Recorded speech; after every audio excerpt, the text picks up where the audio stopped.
Meu nome é Lauren, tenho 34 anos e construí um negócio de 10 milhões de dólares com base apenas em determinação e noites sem dormir.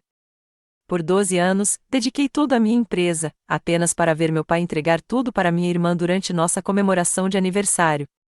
Suas palavras ainda ecoam: ela tem filhos. Ela merece mais. Fiquei ali, sorri educadamente e fui embora sem discutir. Eles nunca esperaram isso.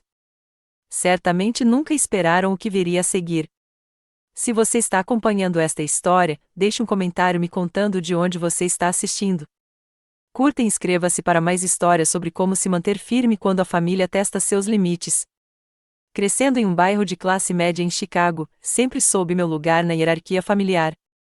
Meu pai, Robert, administrava uma loja de ferragens de sucesso modesto, que pertencia à família há 2 gerações. Desde as minhas primeiras lembranças, ficou claro que minha irmã, Stephanie, era a menina dos olhos dele. 3 anos mais velha que eu, ela era elogiada por suas escolhas convencionais e valores tradicionais, enquanto eu era a única a se destacar com meus cadernos de anotações e sonhos empreendedores. Quando Stephanie tirava notas medianas, papai nos levava para tomar sorvete e comemorar o esforço dela. Quando eu tirava só notas A, era esperado. Era assim que as coisas funcionavam na nossa família. Mamãe, Diana, às vezes me davam parabéns em particular, mas nunca questionava a dinâmica familiar. Mesmo na adolescência, eu tinha o bichinho dos negócios. Aos 16 anos, comecei a fazer joias artesanais com materiais reaproveitados que encontrava em brechós e vendas de garagem. Montava uma mesinha na feira local nos fins de semana e, no final do verão, já tinha ganhado quase $2.000. Meu pai chamava isso de meu pequeno hobby nos jantares de família. É bom que a Lauren tenha algo para se manter ocupada, dizia ele aos parentes. Mas a Stephanie está se concentrando nas inscrições para a faculdade. É isso que realmente importa para o futuro. A verdade é que eu também estava me concentrando em inscrições para faculdades, especialmente para programas de negócios. Candidatei-me a todas as bolsas que encontrei, escrevi dezenas de redações e, por fim, consegui uma bolsa parcial para uma universidade estadual com um programa de empreendedorismo sólido. A bolsa cobria cerca de metade da minha mensalidade, o que significava que eu ainda precisava trabalhar para pagar o restante. Durante a faculdade, conciliei 3 empregos, turnos da manhã em uma cafeteria, trabalho no varejo nos fins de semana e turnos da noite na biblioteca do campus. Entre as aulas e o trabalho, eu dormia em média 4 horas, mas nunca reclamei. Cada salário me aproximava da liberdade. Meu pai nunca entendeu minha determinação. Por que se exaurir? Poderíamos ajudar um pouco se você escolhesse uma especialização sensata, ele oferecia. Mas sua ideia de sensata significava ensino ou enfermagem, carreiras que ele considerava apropriadas para mulheres. Negócios são cruéis e não combinam com a sua personalidade, dizia ele. No meu penúltimo ano, fiz um curso de sustentabilidade ambiental que mudou tudo. O professor nos mostrou a quantidade de lixo que produtos domésticos comuns geravam, e uma luz se acendeu. Comecei a pesquisar alternativas ecológicas aos produtos domésticos comuns, produtos que funcionassem tão bem quanto os convencionais, sem um impacto ambiental. Para o meu projeto de negócios de conclusão de curso, desenvolvi um plano de negócios para uma loja de varejo especializada em produtos sustentáveis para o lar, de produtos de limpeza a utensílios de cozinha. Meu professor ficou impressionado o suficiente para me apresentar alguns contatos comerciais locais. Mas quando me formei e tentei encontrar trabalho em empresas estabelecidas para ganhar experiência, várias portas se fecharam na minha cara. Ótimas ideias, mas precisamos de alguém com mais experiência, tornou-se o refrão que eu ouvia em todas as entrevistas. Após 6 meses de rejeições, tomei as rédeas da situação.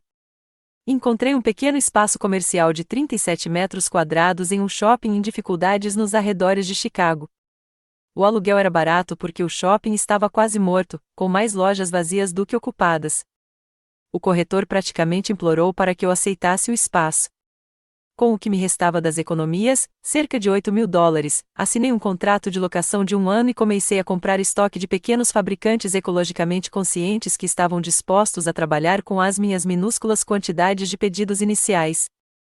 Pintei as paredes eu mesmo, construí prateleiras de exposição com madeira de demolição e mobiliei o espaço com luminárias de segunda mão que restaurei.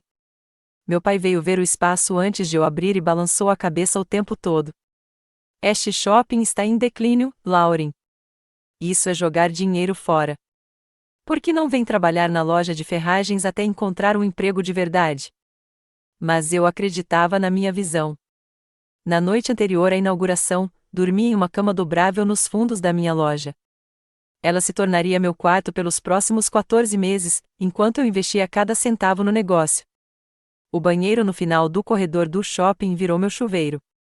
O micro-ondas da praça de alimentação virou minha cozinha. Eu estava totalmente envolvido, sem um plano B. No dia da inauguração, exatamente 3 clientes apareceram. Ganhei $47 em vendas. No segundo dia, lucrei $62. Ao final da primeira semana, eu tinha ganhado apenas o suficiente para comprar o estoque da semana seguinte, sem sobrar nada, mas não me deixei abater.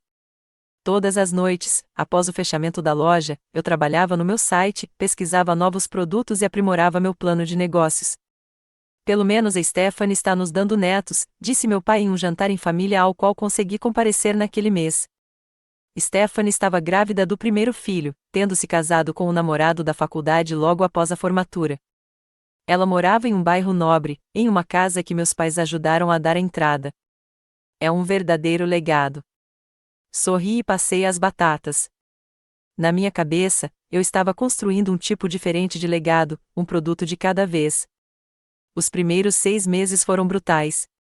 Na maioria dos dias, eu mal conseguia vender o suficiente para justificar a manutenção das luzes.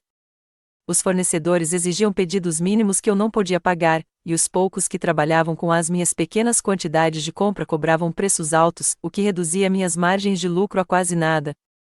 Procurei 3 bancos para um empréstimo para uma pequena empresa. Os 2 primeiros me rejeitaram de cara por falta de garantias e histórico comercial. O terceiro, um banco comunitário local, estava disposto a considerar um empréstimo de $20 mil se eu conseguisse um avalista com crédito estabelecido. Naturalmente, pedi ao meu pai. Ele havia sido avalista do carro da Stephanie e ajudado com a hipoteca dela. Certamente, ele apoiaria meu negócio apenas com sua assinatura, sem arriscar dinheiro algum, a menos que eu deixasse de pagar. Não consigo, Lauren, disse-lhe enquanto tomava café na mesa da cozinha. É muito arriscado. Esse seu negócio não está consolidado. O que acontece se der errado? Eu ficaria na mão. Pai, eu nunca te pedi dinheiro antes, lembrei. Nem para a faculdade, nem para a loja, só para esta assinatura para que eu possa aumentar o estoque e o marketing. Ele mexeu o café lentamente. Talvez em 6 meses, se você mostrar mais progresso. Saí sem reclamar e solicitei 5 cartões de crédito. Com meu score de crédito razoável, fruto de anos de cuidadosa gestão financeira, fui aprovado em 3 deles, o que me deu acesso a cerca de $15 mil em crédito. As taxas de juros eram absurdas, mas eu não tinha escolha. Em vez de me sentir derrotado, fui criativo. Abordei cafeterias, livrarias e cafés locais para montar pequenas vitrines de produtos em seus estabelecimentos em troca de uma participação nos lucros. 4 concordaram em experimentar. Criei vitrines chamativas que ocupavam o mínimo de espaço, mas exibiam meus itens mais vendidos: embalagens de cera de abelha para alimentos, sacolas reutilizáveis para produtos, utensílios de bambu e produtos de limpeza naturais concentrados. Esses mini displays satélite geraram receita adicional suficiente para me manter à tona. Usei as redes sociais incansavelmente, postando dicas diárias para uma vida sustentável que destacavam sutilmente meus produtos sem serem excessivamente promocionais. Comecei uma newsletter semanal por e-mail com conteúdo genuíno e valioso sobre a redução do lixo doméstico. Minha lista de assinantes cresceu de dezenas para centenas. Então veio a descoberta que eu precisava. Um programa matinal de televisão local exibiu um segmento sobre redução do desperdício de plástico, e o produtor encontrou meu conteúdo nas redes sociais enquanto pesquisava. Eles me convidaram para fazer uma demonstração de 3 minutos sobre trocas cotidianas por itens descartáveis. Passei 2 dias me preparando e ensaiando até conseguir apresentar meus pontos sem problemas dentro do prazo apertado. O segmento foi ao ar e meu site caiu devido ao tráfego. Quando voltou a funcionar, eu tinha pedidos do estado inteiro. Minha pequena loja de repente tinha uma lista de espera de clientes vindos de subúrbios até 2 horas de distância. O gerente do shopping, que mal havia me notado antes, de repente soube meu nome. Com esse impulso, procurei novamente o banco comunitário. Desta vez, com 3 meses de vendas melhores, eles aprovaram um empréstimo de US$ 15.000 sem exigir avalista. Usei o capital para garantir pedidos maiores de estoque a preços melhores e contratei meu primeiro funcionário, Jesse, um recém-formado em ciências ambientais que acreditava na missão tanto quanto eu. Jesse rapidamente se tornou inestimável, gerenciando a loja enquanto eu me concentrava no crescimento, na estratégia e no relacionamento com os fornecedores. Com alguém de confiança cuidando das operações diárias, pude participar de feiras, reunir-me com potenciais clientes corporativos e desenvolver linhas de produtos exclusivas. Na festa de aniversário da minha mãe, Stephanie deu um tapinha na barriga de grávida e perguntou: "Então, como vai a sua lojinha? Ainda vendendo aquelas toalhas de papel caríssimas para substituir as que estão em perfeito estado?"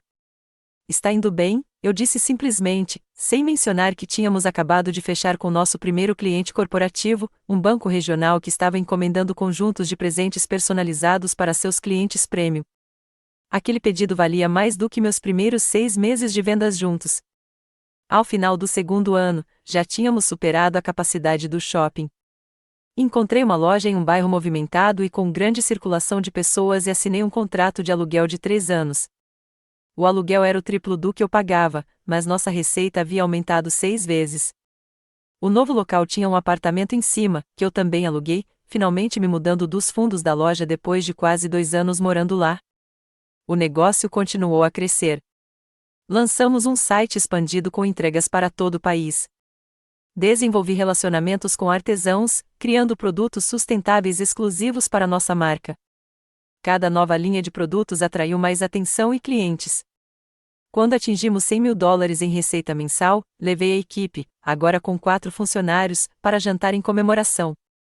Na mesma semana, Stephanie fez o chá de bebê do seu segundo filho. Enquanto a família se reunia para comemorar, meu pai brindou a Stephanie, nos dando o maior presente possível, uma família em crescimento para perpetuar nossos valores e nosso nome. Mais tarde, enquanto eu ajudava a limpar o papel de presente, ele me perguntou casualmente: "Quanto seu negócio fatura agora, Lauren? Ele está te sustentando adequadamente?" Contei que tínhamos acabado de ultrapassar US$ 100.000 em receita mensal. "Que bom", disse ele, claramente sem entender o que isso significava anualmente. O marido da Stephanie acabou de ser promovido. Eles também estão indo muito bem. Quando atingimos US$ 500.000 em receita mensal, abri uma segunda loja em uma cidade vizinha. Quando atingimos US$ 1 milhão em receita mensal, tínhamos 5 lojas em 3 estados e uma sólida operação de e-commerce. Nas reuniões familiares, meu negócio continuava sendo as lojas da Lauren, enquanto o cargo de gerência intermediária do marido de Stephanie em uma seguradora era discutido com reverência e detalhes. "O Rick está sendo considerado para o cargo de diretor regional", meu pai anunciava com orgulho. "Eles só selecionam um de todo o Centro-Oeste." Enquanto isso, eu tinha sido descrito na revista Entrepreneur como uma das operações de varejo sustentável de crescimento mais rápido do país. Meu pai nunca mencionou isso. À medida que o negócio crescia, o contraste entre a minha vida e a da Stephanie tornava-se cada vez mais evidente. Ela seguiu o caminho que nosso pai sempre imaginou: casar-se logo após a faculdade, uma casa no subúrbio e agora 3 filhos. O marido dela, Rick, trabalhava com seguros corporativos, uma carreira estável que meu pai respeitava, apesar das limitações.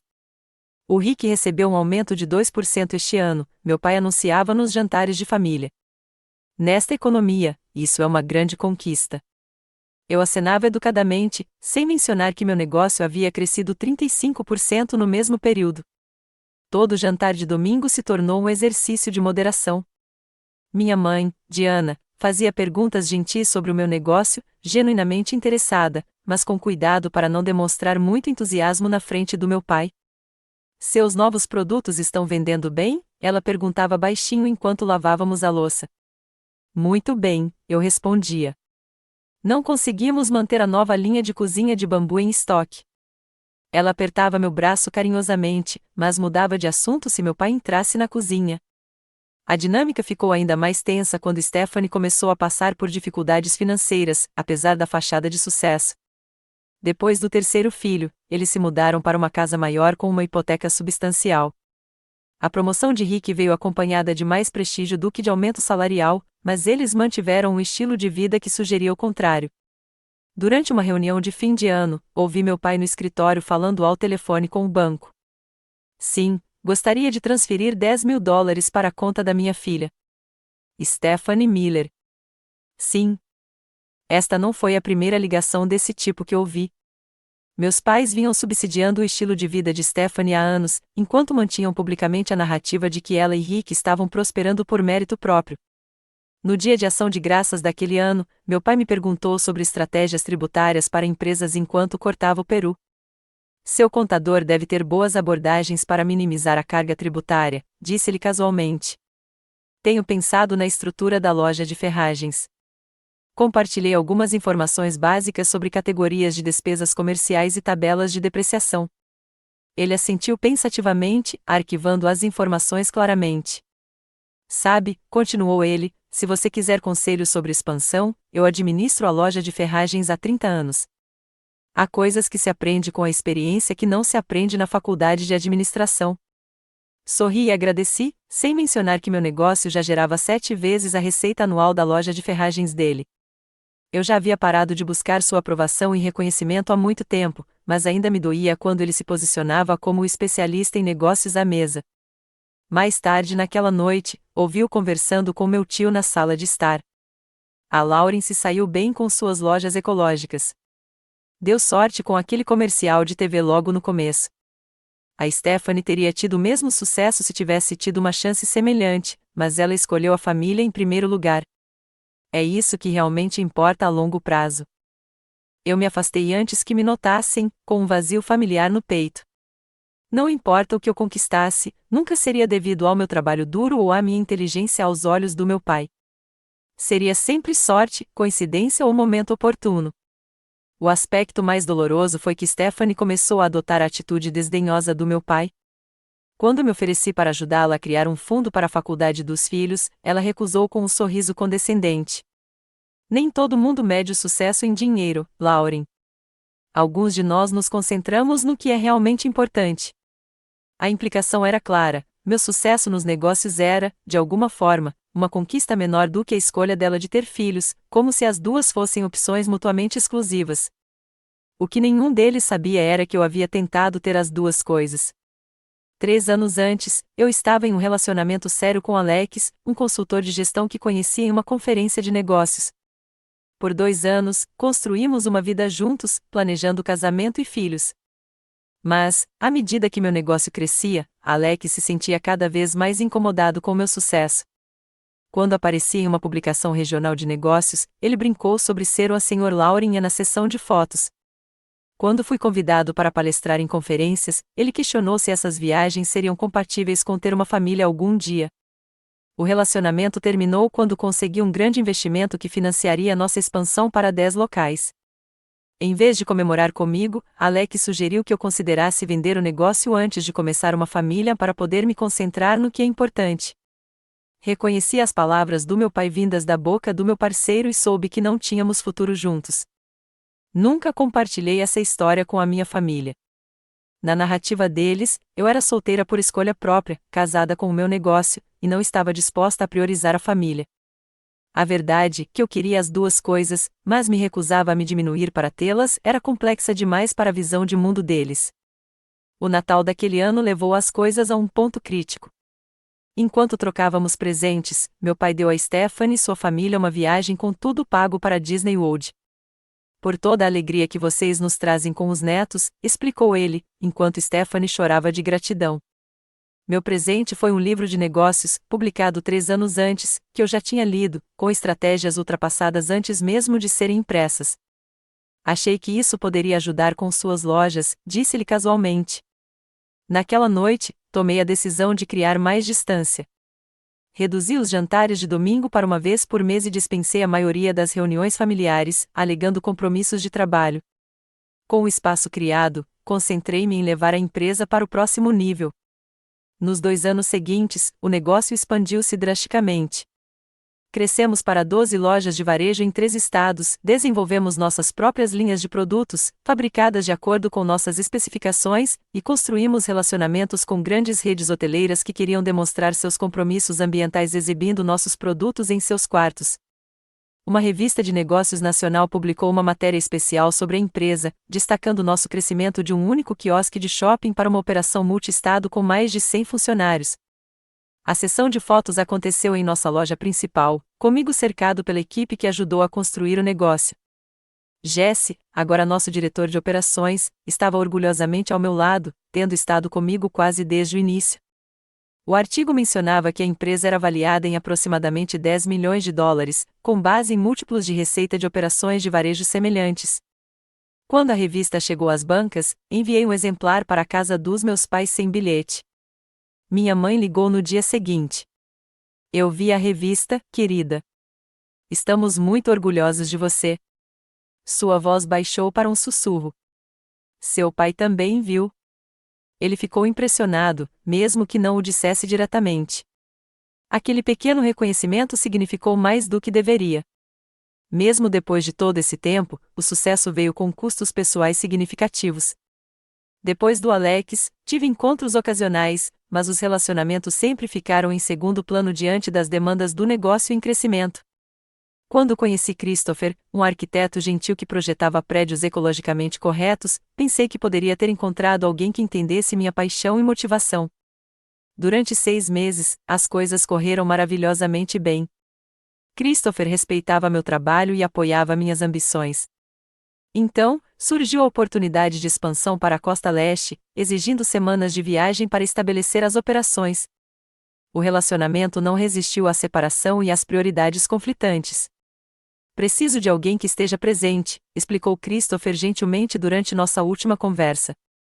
Você está construindo algo incrível, mas eu não posso ser uma prioridade secundária distante. Ele tinha razão, e eu respeitava a sua honestidade. A empresa estava exigindo tudo de mim, e eu estava dando de bom grado. Cada loja que abria, cada linha de produtos que desenvolvíamos, cada marco que conquistávamos parecia uma validação do caminho que eu havia escolhido, apesar da falta de apoio da minha família. O desgaste físico era mais difícil de ignorar. Depois de um período particularmente intenso de 3 meses inaugurando 2 novas lojas simultaneamente, desabei de exaustão em nosso depósito. Jesse me encontrou e insistiu em me levar ao hospital, onde fui diagnosticado com desidratação grave e exaustão. O médico receitou 3 dias de repouso e hidratação. Você não pode continuar assim, Jesse me alertou enquanto me levava para casa. A empresa precisa de você com saúde. Esse alerta me fez repensar como eu estava administrando o negócio e minha vida. Contratei uma equipe executiva de verdade, incluindo um COO, um CFO e um CMO, para distribuir a responsabilidade pela liderança. Estabeleci um horário de trabalho fixo para mim e me comprometi a tirar um dia inteiro de folga por semana. Essas mudanças permitiram que o negócio se tornasse menos dependente da minha presença constante e mais sustentável para o crescimento a longo prazo. Com a empresa mais bem estruturada, diversos grupos de investimento demonstraram interesse em adquirir participações minoritárias. Após cuidadosa análise, aceitei uma oferta de 20% da empresa, que avaliou o negócio em 10 milhões de dólares, trazendo 2 milhões de dólares de capital de crescimento para a operação, ao mesmo tempo em que me permitia manter o controle acionário e a direção. Essa injeção de capital acelerou nossos planos de expansão e nos permitiu investir em tecnologia proprietária que otimizaria nossas operações. Pela primeira vez, a empresa sentiu que havia saído do modo de sobrevivência e alcançado um verdadeiro sucesso sustentável. Foi nessa época que meu pai começou a demonstrar um interesse genuíno pela empresa. O que antes eram perguntas indiferentes em reuniões familiares se transformaram em discussões detalhadas sobre logística da cadeia de suprimentos e margens de lucro no varejo. Ele começou a mencionar a empresa da minha filha para seus amigos e colegas de trabalho. Você deveria vir conversar com o meu Rotary Club, sugeriu ele durante um raro almoço individual. Os membros estariam interessados na sua abordagem de sustentabilidade. Parte de mim queria rejeitar esse interesse tardio, para lembrá-lo de todos os anos em que ele minimizou meu trabalho e minhas conquistas, mas outra parte, a filha que ainda buscava a aprovação do pai, concordou prontamente. A apresentação do Rotary Club foi bem recebida, com vários membros me abordando depois para oferecer brindes corporativos para seus negócios. Meu pai ficou radiante de orgulho quando seus amigos o parabenizaram por ter uma filha tão talentosa. Eu sempre soube que ela tinha potencial, disse ele, reescrevendo a história com uma única frase. Naquela primavera, enquanto nos preparávamos para o 10º aniversário da empresa, decidi usar o marco como uma oportunidade para estreitar os laços familiares. Planejei uma comemoração em nossa loja principal, um elegante evento noturno com buffet, discursos e uma apresentação multimídia sobre a trajetória da empresa. Convidei toda a família, dando a eles lugares de destaque na primeira fila. Esta será uma oportunidade para o papai realmente ver o que eu construí, disse a minha mãe por telefone, para entender que não foi sorte ou coincidência. Ele sabe, querida, ela me garantiu. Ele fala sobre o seu negócio o tempo todo agora. Permiti-me ter esperança de que talvez, finalmente, eu recebesse o reconhecimento e a aprovação que havia parado de buscar ativamente, mas que ainda ansiava secretamente. Nas semanas que antecederam o evento, meu pai ligou várias vezes com perguntas sobre a estrutura do negócio, estratégias fiscais e detalhes da propriedade. Presumi que ele estava tentando entender melhor o meu mundo e respondi com transparência, explicando que eu possuía 80% da empresa, enquanto os investidores detinham os 20% restantes. Mas não há propriedade familiar? Perguntou ele durante uma ligação. Não, sou só eu, confirmei. Embora eu tenha criado um plano de participação nos lucros para funcionários de longa data, como o Jesse. Foi tudo o que lhe disse antes de mudar de assunto. Chegou a noite da comemoração do aniversário e tudo estava perfeito. A loja foi transformada com iluminação elegante, linda decoração sustentável e painéis mostrando a trajetória de crescimento da empresa. Funcionários, fornecedores, clientes e parceiros de negócio se misturaram com meus familiares, compartilhando histórias e felicitações. Enquanto me preparava para fazer meu discurso, senti um raro momento de completa satisfação. O negócio havia superado todas as minhas expectativas e, pela primeira vez, toda a minha família estava presente para testemunhar e reconhecer isso. Até Stephanie pareceu genuinamente impressionada enquanto visitava a loja principal, fazendo perguntas atenciosas sobre os produtos e o funcionamento. O que eu não sabia era que o chão estava prestes a se mover sob meus pés de uma forma que eu jamais poderia ter previsto. Fiquei no pódio, observando a sala repleta de funcionários, parceiros de negócios e familiares. Esta comemoração do 10º aniversário representava tudo pelo que eu havia trabalhado, uma manifestação física da minha jornada daquele pequeno quiosque de shopping a um empreendimento multimilionário. Eu havia preparado um discurso agradecendo aos membros da equipe que foram fundamentais para o nosso crescimento, reconhecendo os sacrifícios feitos e os desafios superados. Quando eu estava prestes a começar a falar, meu pai se levantou e foi até o palco. Antes do discurso da minha filha, gostaria de dizer algumas palavras como patriarca da família, anunciou ele, retirando o microfone do suporte. Surpreso, mas não alarmado, dei um passo para o lado. Talvez essa fosse a maneira dele finalmente reconhecer publicamente minhas conquistas. Uma pequena parte de mim, esperançosa, que nunca havia morrido de verdade, ressuscitou. 10 anos atrás, Lauren abriu um pequeno negócio com uma visão, ele começou, e minha esperança cresceu. O que ela construiu é realmente notável, uma prova do espírito empreendedor que permeia nossa família. Ele gesticulou ao redor da sala, em direção aos expositores que exibiam nossa jornada de crescimento. Esta empresa representa não apenas o trabalho da Lauren, mas também os valores e o legado da nossa família. E, ao celebrarmos este marco, é hora de pensar no futuro e em como esta empresa familiar continuará a prosperar pelas próximas gerações. Uma leve inquietação me invadiu o peito. Não era disso que havíamos conversado, e a ênfase em empresa familiar soou estranha, considerando que ele nunca havia investido $1 ou contribuído com qualquer trabalho para a criação da empresa. É por isso, continuou ele, que, após cuidadosa consideração e discussão em família, tenho o orgulho de anunciar um novo capítulo para a empresa. Daqui para frente, minha filha Stephanie assumirá como CEO, trazendo sua experiência em gestão e uma nova perspectiva para liderar esta empresa familiar em sua próxima década. A sala ficou em completo silêncio. Eu me senti como se tivesse sido mergulhado em água gelada, com as extremidades dormentes enquanto lutava para processar o que ouvia. Stephanie, que nunca demonstrara interesse no negócio, que o rejeitara ativamente durante anos, estava recebendo a empresa que eu havia construído do zero. Meu pai se virou para Stephanie, que se levantou com um olhar treinado de humilde surpresa que não chegou aos seus olhos. Ela sabia que isso era planejado. A experiência de Stephanie em gestão familiar e sua experiência na criação de 3 filhos maravilhosos lhe deram exatamente as habilidades necessárias para nutrir o crescimento contínuo desta empresa, explicou meu pai à plateia perplexa. E com 3 filhos para sustentar, ela merece a segurança e o legado que este negócio pode proporcionar. Ele se virou para mim com um sorriso nada caloroso. Lauren fez um trabalho extraordinário para levar a empresa até aqui, e somos gratos pela sua contribuição. Ela, é claro, continuará envolvida como consultora durante a transição. O sangue pulsava tão alto nos meus ouvidos que eu mal conseguia ouvir os aplausos dispersos e confusos que se seguiram. Em meio à névoa do choque, notei Jesse e outros funcionários antigos trocando olhares alarmados. Os investidores que haviam apoiado minha visão pareceram completamente surpresos. Meu pai me devolveu o microfone e sussurrou: discutiremos os detalhes mais tarde. Por enquanto, apenas acompanhe. De alguma forma, mantive a compostura. Anos de negociações comerciais me ensinaram a nunca revelar fraqueza em momentos críticos. Com uma calma que eu não sentia, agradeci a todos pela presença, fiz um breve comentário sobre estar surpreso com essa nova direção e convidei os convidados a continuarem aproveitando a celebração. Durante a hora seguinte, andei pela sala no piloto automático, aceitando parabéns confusos e respondendo a perguntas que não conseguia responder.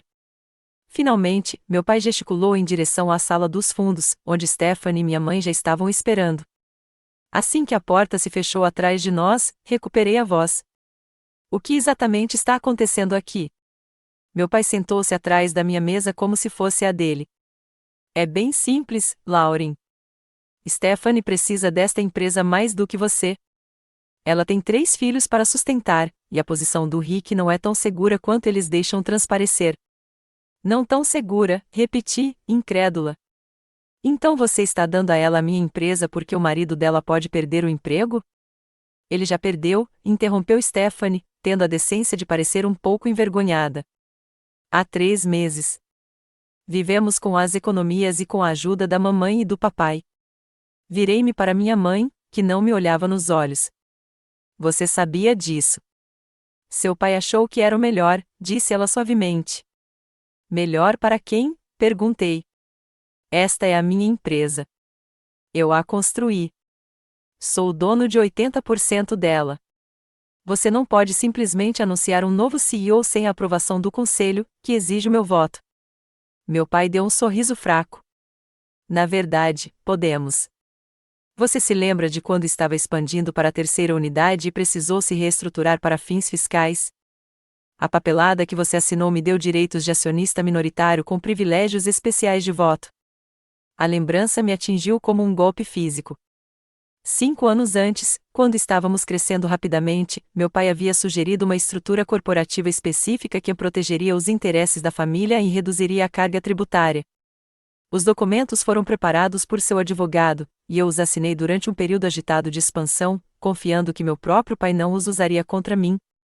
Esses documentos eram para a estruturação tributária, eu disse, embora a dúvida estivesse se insinuando.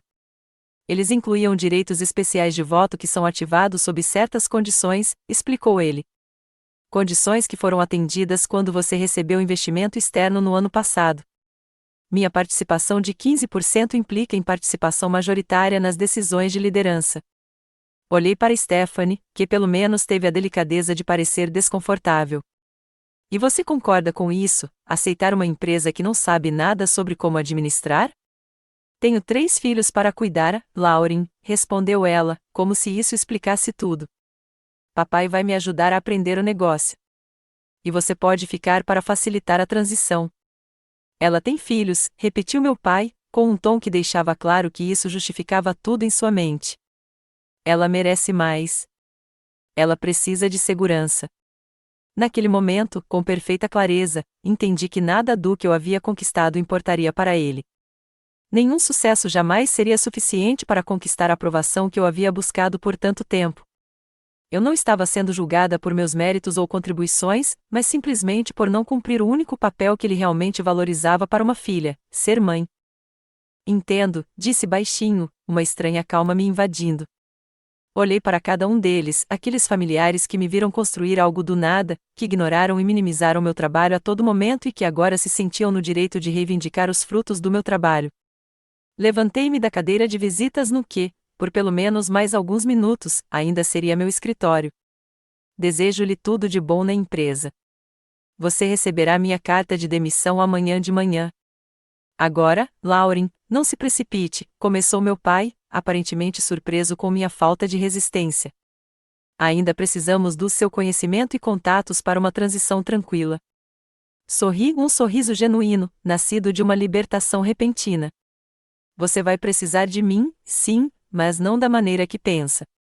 Com isso, saí do escritório e voltei para a festa, onde informei discretamente ao nosso CFO que eu me demitiria imediatamente. Sua expressão de choque refletia o que eu sentira antes, mas não havia tempo para explicar. Eu precisava agir rápido antes que a emoção superasse o pensamento estratégico. Saí da festa sem me despedir, com um plano já se formando na cabeça. Eles tinham me levado, mas não podiam me levar meu conhecimento, meus relacionamentos ou minha motivação. Logo descobririam isso. Nas 2 semanas seguintes, mantive uma fachada de cooperação. Eu ia ao escritório, respondia a perguntas sobre as operações e fingia ajudar na transição, enquanto executava cuidadosamente minha estratégia de saída fora do horário comercial. A primeira prioridade era proteger meus arquivos pessoais e pesquisas. Anos de anotações sobre desenvolvimento de produtos, detalhes de relacionamento com fornecedores e pesquisas de mercado representavam um capital intelectual que tecnicamente era meu, e não da empresa. Todas as noites, eu fazia backup desses arquivos e os removia dos servidores da empresa. Em seguida, entrei em contato com clientes-chave individualmente, não para procurá-los, mas para manter conexões pessoais. Queria avisar sobre uma mudança na minha função, eu dizia casualmente. A Stephanie assumirá o cargo de CEO e eu partirei para novos empreendimentos. As respostas foram universalmente chocadas e preocupadas. A sua visão é o motivo pelo qual fizemos parceria com a empresa, disse-me um executivo de uma rede hoteleira. O compromisso com a sustentabilidade permanecerá o mesmo? Tenho certeza que sim, eu respondia de forma neutra, sem nunca menosprezar a nova liderança, mas também sem tranquilizar os clientes. Jesse entrou em contato comigo no 3º dia após o anúncio. O que está acontecendo, Lauren? Todo mundo sabe que isso não está certo. Na privacidade de um café longe do escritório, expliquei a situação detalhadamente. Jesse ouviu com crescente indignação. Não posso ficar se você for embora, disse-lhe imediatamente. Não depois de tudo que construímos juntos. Pense bem, alertei. Você tem participação na empresa agora. Capital próprio que não valerá nada se eles arruinarem, ressaltou ele, o que acontecerá sem você. Ao final da primeira semana, 5 executivos-chave expressaram reservadamente sua intenção de sair após minha saída. Não os incentivei nem os desencorajei, apenas reconheci sua lealdade com gratidão. Enquanto isso, Stephanie lutava visivelmente com as complexidades do negócio. Durante as reuniões de transição, seus olhos ficavam vidrados enquanto discutíamos a logística da cadeia de suprimentos ou modelos de atribuição de marketing. Ela se voltava para o nosso pai, que comparecia a todas as reuniões, mas entendia pouco mais do que ela. Podemos simplificar tudo isso, anunciou ele durante uma discussão particularmente técnica sobre nosso sistema proprietário de gestão de estoque. Negócios não são tão complicados. Trata-se de comprar barato e vender caro. Observei a equipe financeira trocar olhares, mas não disse nada. Eles logo descobririam o que estavam enfrentando. No 10º dia após o anúncio, preparei-me para uma auditoria de inventário em toda a empresa, que tiraria a maior parte da equipe do escritório naquele dia. Enquanto eles estavam fora, limpei meus pertences pessoais, deixando para trás uma carta de demissão profissional, breve e isenta de emoção. Também deixei um pendrive contendo procedimentos operacionais básicos e informações de contato de todos os principais fornecedores e parceiros. Foi a mínima cortesia para com os funcionários que ficariam tentando manter a empresa funcionando. Em uma folha de papel separada, listei os nomes dos funcionários-chave que provavelmente precisariam de bônus de retenção significativos para permanecer. Resta saber se Stephanie e meu pai seguiriam esse conselho. Naquela noite, participei de um último jantar em família. O clima estava tenso, com meu pai e Stephanie tentando discutir o negócio como se eu o tivesse entregue de bom grado, em vez de ter sido tirado de mim. Parece difícil trabalhar com o fornecedor da linha de bambu, comentou Stephanie, cutucando sua comida. Eles ficam perguntando sobre quantidades mínimas de pedido e prazos de entrega. Isso porque eles são uma pequena oficina artesanal, não uma produção em massa, expliquei. Eles criam produtos sustentáveis em escala humana, e é por isso que nossos clientes os valorizam. Bem, precisamos encontrar fornecedores mais eficientes, interrompeu meu pai. As margens poderiam ser maiores com alternativas produzidas em massa. Não respondi nada, apenas tomei um gole d'água. Eles não entendiam que nossos preços premium eram justificados pela sustentabilidade autêntica e pelo artesanato dos nossos produtos. Encontrar fornecedores mais eficientes examinaria a própria proposta de valor que havia construído a marca. Enquanto a sobremesa era servida, meu pai pigarreou. Lauren, precisamos discutir a conta Smith. Eles estão ligando e a Stephanie não consegue falar com eles. A conta Smith, repeti inocentemente. Ah, você está falando do James Smith, o diretor de compras da rede hoteleira. Ele é, na verdade, um amigo pessoal agora. Participamos juntos de um conselho de sustentabilidade. Vou avisá-lo para atualizarmos seus dados de contato. Um lampejo de preocupação cruzou o rosto do meu pai.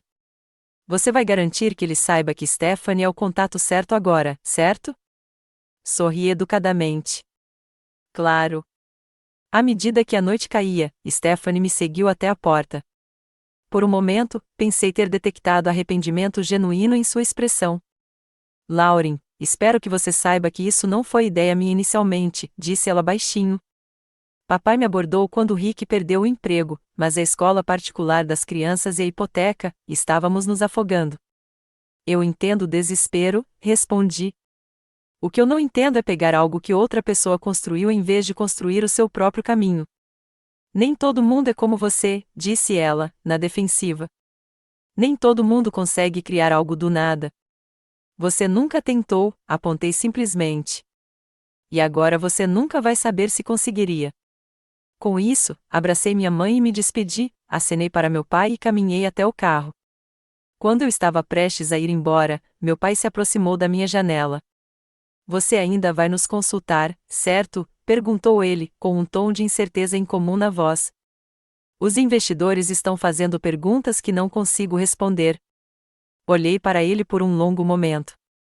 Você vai precisar de mim, disse finalmente. Mais cedo do que pensa.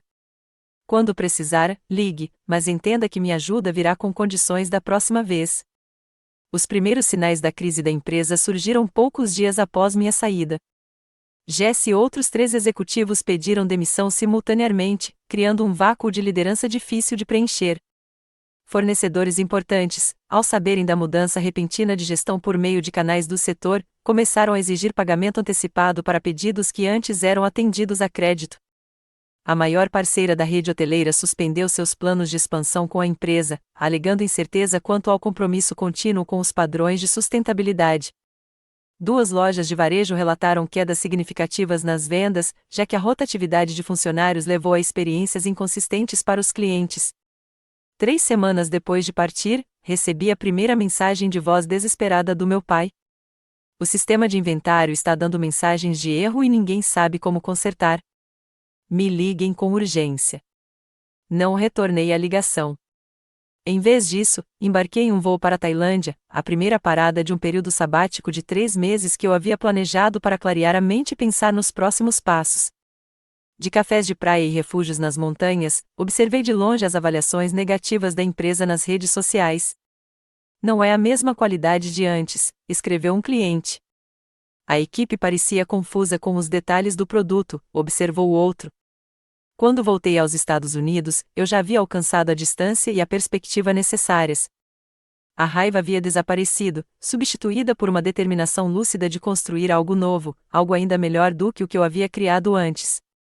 E eu sabia exatamente por onde começar. Meu retorno aos Estados Unidos marcou o início do meu processo de cura, não apenas profissional, mas também pessoal. A traição da minha família me marcou profundamente, forçando-me a confrontar verdades dolorosas sobre o nosso relacionamento, que eu havia passado anos tentando ignorar ou minimizar. Encontrei uma terapeuta especializada em dinâmica familiar e traumas empresariais, que se comprometeu a sessões semanais para processar o que havia acontecido. Durante uma sessão particularmente marcante, finalmente articulei o que mais me doeu. Não foi só a perda do negócio, expliquei. Foi a mensagem por trás disso, que, não importa o que eu conquiste, nunca será tão valioso quanto ter filhos. Que meu valor como mulher está ligado à reprodução, não à criação em outras formas. Minha terapeuta assentiu. Muitas mulheres enfrentam essa falsa dicotomia. Como você está definindo seu valor agora? Foi uma pergunta poderosa que orientou meus próximos passos. Em vez de me lançar imediatamente em um novo empreendimento, reservei um tempo para me reconectar com os valores fundamentais que me impulsionaram desde o início: sustentabilidade, inovação e criação de mudanças positivas no mundo. Durante esse período de reflexão, as ligações do meu pai e da Stephanie tornaram-se cada vez mais frequentes e desesperadas. Deixei a maioria cair na caixa postal, precisando manter o limite que havia estabelecido. As mensagens contavam a história clara de um negócio em declínio. As lojas da Costa Leste estão com baixo desempenho, relatou meu pai em uma das mensagens. O gerente regional pediu demissão e não conseguimos encontrar um substituto que entenda o mercado. Outra ligação da Stephanie: o fornecedor de bambu cancelou nossa conta. Disseram algo sobre alinhamento ético. O que isso significa? Eu escutei, mas não me envolvi, concentrando-me em minha própria renovação e futuro. A empresa que eu havia construído não era mais minha para salvar. 5 meses depois de me afastar, recebi a primeira ligação de um antigo cliente. O diretor de compras de uma grande rede hoteleira entrou em contato diretamente. Lauren, tentamos fazer funcionar com a nova gerência, mas a qualidade caiu e eles não entendem nossos requisitos de sustentabilidade, explicou. Você está trabalhando em algo novo? Nós a acompanharíamos em um novo empreendimento. Ligações semelhantes surgiram de outros clientes e parceiros que valorizavam a visão e a execução que eu havia trazido para o negócio. Ficou claro que, embora minha família tivesse assumido a empresa, eles não podiam aceitar os relacionamentos e a confiança que eu havia construído ao longo dos anos. Com confiança renovada, comecei a planejar meu próximo empreendimento. Em vez de replicar o que já havia feito, desenvolvi um modelo mais inovador, uma consultoria em sustentabilidade aliada a ofertas de produtos selecionados, ajudando empresas a transformar seu impacto ambiental por meio de práticas e materiais. O plano de negócios foi elaborado rapidamente, baseado em tudo o que aprendi com a construção e a perda da minha primeira empresa. Desta vez, fui mais estratégico, criando proteções e selecionando cuidadosamente parceiros de negócios que compartilhassem meus valores e minha visão. Jesse foi meu primeiro contato quando o conceito já estava consolidado. Estou começando algo novo, eu disse a ele. Algo melhor do que antes. Você está interessado? Estou esperando por esta ligação, ele respondeu sem hesitar. Quando começamos? Em 6 meses, lançamos um novo empreendimento com uma equipe forte, posicionamento claro e vários clientes âncora que nos acompanhavam desde o negócio anterior. A operação ficou mais enxuta, mais lucrativa desde o início e estruturada para escalar sem a forte presença varejista que caracterizava minha primeira empresa.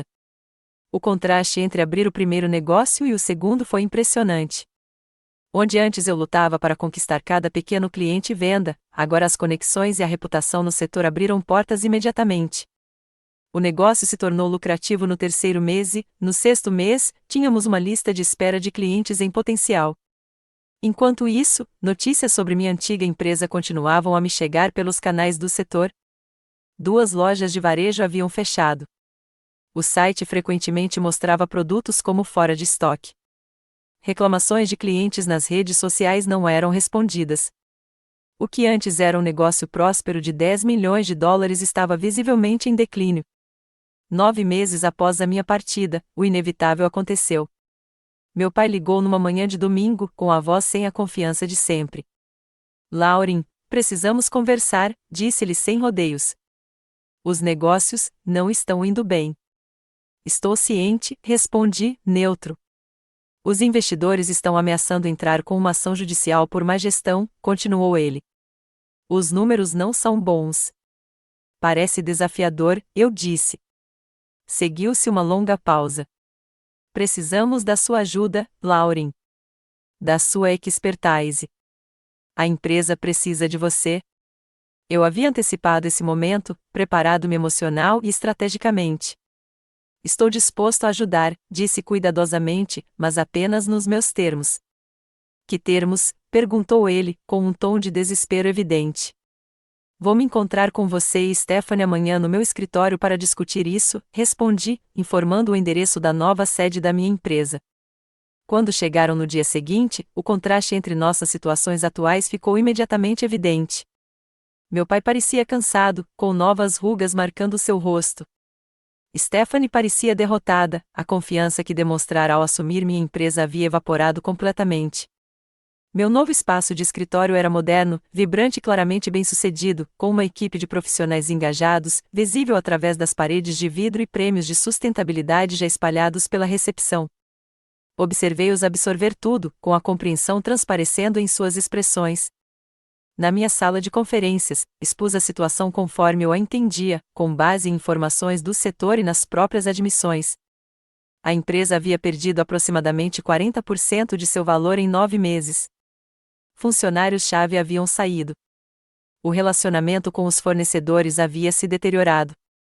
A fidelidade dos clientes havia se deteriorado. Estou disposto a intervir como consultor, disse-lhes. Mas minha ajuda vem com condições inegociáveis. Expus meus termos, a participação majoritária devolvida a mim por meio de uma recompra estruturada, um conselho de administração com membros independentes, Stephanie para permanecer envolvida, mas em uma função mais adequada às suas habilidades, e meu pai para não ter qualquer envolvimento operacional.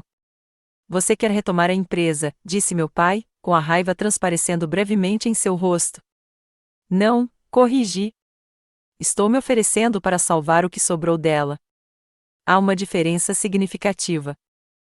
Stephanie analisou as projeções financeiras que eu havia preparado, mostrando a trajetória da empresa com e sem intervenção. Não temos muita escolha, temos? Perguntou ela em voz baixa. Sempre há escolhas, respondi. Esta beneficia a todos, incluindo os funcionários que permanecem e os clientes que confiaram na marca. Após horas de discussão, eles concordaram com os meus termos. O processo legal levaria semanas para ser concluído, mas o caminho a seguir estava claro. Eu daria um passo à frente para reconstruir o que eles quase haviam destruído, mas nos meus termos, com limites e proteções claros. Enquanto se preparavam para sair, meu pai parou na porta.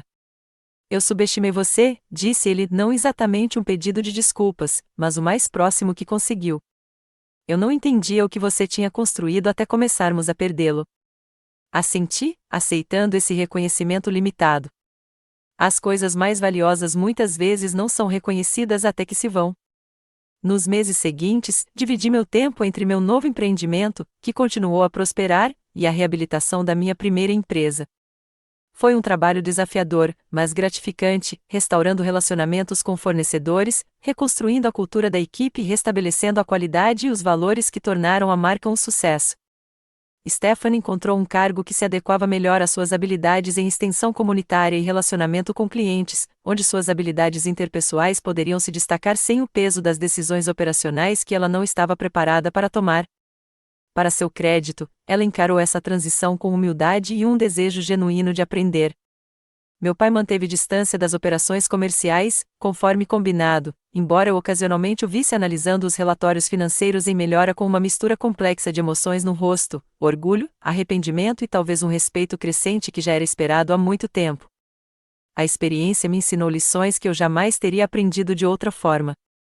Descobri que meu valor não era definido pelo reconhecimento dos outros, que o sucesso poderia ser reconstruído das cinzas da traição e que estabelecer limites com a família não era apenas permitido, mas às vezes essencial. Mais importante ainda, aprendi que abandonar algo que você construiu nem sempre é uma derrota. Às vezes, é o primeiro passo para construir algo ainda melhor, tanto nos negócios quanto na vida. Hoje, ambas as empresas prosperam sob minha liderança, cada uma atendendo a mercados diferentes, mas alinhadas em valores e visão. Não busco mais a aprovação ou validação do meu pai, tendo encontrado algo mais valioso, a autoconfiança e a segurança que advém de sobreviver ao que você um dia pensou que o destruiria. Para quem está assistindo e já enfrentou a traição daqueles que mais deveriam tê-lo apoiado, lembre-se disto: seu valor não é diminuído pela incapacidade dos outros de reconhecê-lo. Às vezes, o maior poder está em simplesmente ir embora e reconstruir nos seus próprios termos. Se a minha história ressoou com você, adoraria saber suas experiências nos comentários. Você já teve que abandonar algo que construiu ou valorizou? Como encontrou forças para recomeçar? Compartilhe suas ideias. Clique em curtir se esta história significou algo para você.